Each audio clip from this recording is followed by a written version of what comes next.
തിരുവനന്തപുരത്ത് നിന്നും കൊല്ലത്ത് നിന്നും കാണാതായ മത്സ്യത്തൊഴിലാളികൾക്കായി 13ാം ദിവസവും തെരച്ചിൽ തുടരുകയാണ്. അഞ്ചുതെങ്ങിലെ ഷിജിൻ, പുലിവിളയിലെ ജോൺ, പുത്തൻതുറ സ്വദേശി ഗൗതം കൃഷ്ണൻ എന്നിവരെയാണ് ഇനി കണ്ടെത്താനുള്ളത്. അജ്മൽ നിറാർ ഈ വാർത്തയുടെ അപ്ഡേറ്റുമായി ചേരുകയാണ്. തിരുവനന്തപുരത്ത് നിന്ന് അജ്മൽ, പറയൂ.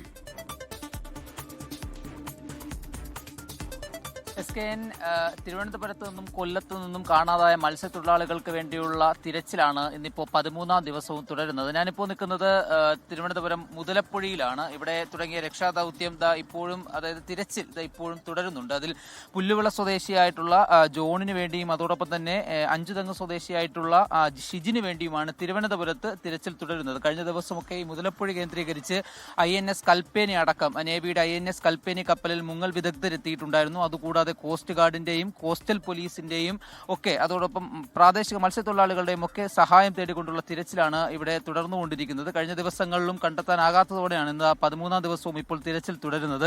കഴിഞ്ഞ ദിവസം ഇവിടെ കായലിൽ കാണാതായ ഒരു മത്സ്യത്തൊഴിലാളിക്കായുള്ള തിരച്ചിൽ തുടരുകയായിരുന്നു. അതിൽ ഇന്നലെ രാവിലെയാണ് ആ മത്സ്യത്തൊഴിലാളിയെ കണ്ടെത്തിയിരുന്നത്. ആ മത്സ്യത്തൊഴിലാളിയെ കാണാതായ സമയത്ത് പോലും നേരത്തെ ഉയർന്ന അതേ ആരോപണങ്ങൾ തീരദേശത്ത് നിന്ന് ഉയർന്നു കേൾക്കുന്നുണ്ടായിരുന്നു. പ്രത്യേകിച്ച് ഒരു മത്സ്യത്തൊഴിലാളിയെ കടലിൽ കാണാതായാൽ അല്ലെങ്കിൽ കായലിന്റെ ഭാഗത്തെങ്ങാനും കാണാതായാൽ ആദ്യത്തെ ഏറ്റവും പ്രധാനപ്പെട്ട ഗോൾഡൻ അവർ എന്ന് പറയുന്ന ആദ്യ മണിക്കൂറുകളിൽ രക്ഷാദൌത്യത്തിന് വേണ്ടിയോ അല്ലെങ്കിൽ തിരച്ചിലിന് വേണ്ടിയോ ഉള്ള കൃത്യമായ സംവിധാനങ്ങൾ ഇവിടെ ഉണ്ടായിരുന്നില്ല എന്നുള്ള ആരോപണം ആ മത്സ്യത്തൊഴിലാളിയെ കാണാതായ സമയത്ത് പോലും ഉണ്ടായിരുന്നു. പ്രത്യേകിച്ച് കൃത്യമായ ലൈറ്റ് സംവിധാനങ്ങളോ അല്ലെങ്കിൽ ഇവിടെ ഉണ്ടായിരുന്ന പ്രാദേശിക മത്സ്യത്തൊഴിലാളികൾക്ക് ഈ രക്ഷാദൌത്യത്തിനായി ഇറങ്ങിപ്പുറപ്പെടാൻ വേണ്ടിയുള്ള സംവിധാനങ്ങൾ ഒന്നും ഉണ്ടായിരുന്നില്ല എന്നടക്കമുള്ള ആരോപണങ്ങൾ ഉയർന്നിരുന്നു. എന്നാൽ ആ മത്സ്യത്തൊഴിലാളിയുടെ മൃതദേഹം കഴിഞ്ഞ ദിവസം ഇന്നലെ രാവിലെ കിട്ടുകയും ചെയ്തിട്ടുണ്ടായിരുന്നു. എന്നാൽ കഴിഞ്ഞ ദിവസം ഈ തീരത്തെത്തിയ മുഖ്യമന്ത്രി അടക്കം നൽകിയ ഉറപ്പ് എന്ന് പറയുന്നത് മണിക്കൂറുകൾക്കുള്ളിൽ അതായത് ഞാനിപ്പോൾ സൂചിപ്പിച്ചതുപോലെയുള്ള ഗോൾഡൻ അവറിനുള്ളിൽ തന്നെ ഒരു മത്സ്യത്തൊഴിലാളിയെ കാണാതായാൽ കണ്ടെത്തുന്നതിന് വേണ്ടിയുള്ള കൃത്യമായ SOP അടക്കം സർക്കാർ രൂപീകരിക്കുന്നതിലേക്ക് കടക്കുകയും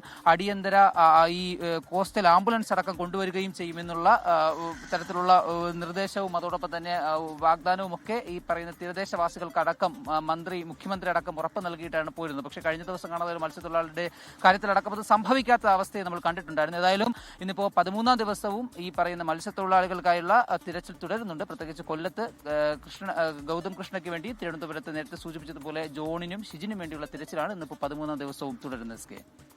ഓക്കെ, താങ്ക് യു അജ്മൽ നിറാർ.